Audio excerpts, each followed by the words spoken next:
Hello everyone, welcome back to the channel. In this video I'm going to show you best export settings for YouTube. So once you're done editing your video, here is a simple guide for the best settings for export on Shotcut.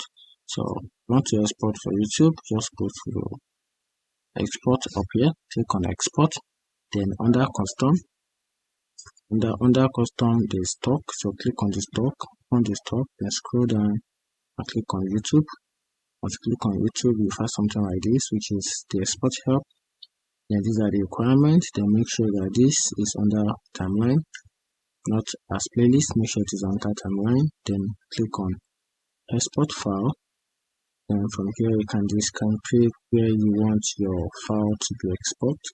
So I want my file to be exported to download. I can also name the video. So I'm just going to name mine sample 1. Then you hit on save, and you can see the drive you choose only as so free space. So you still want to continue, so don't show me again, click on yes. You can see this is the exporting right here. This is export.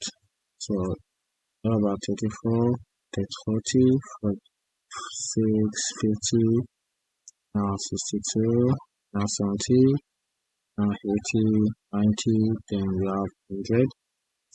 The video is fully export to the download as name as sample 1, and that's the best way to export YouTube video in Shotcut. If you find this video helpful, turn on the notification button and follow for more content like this. Thank you.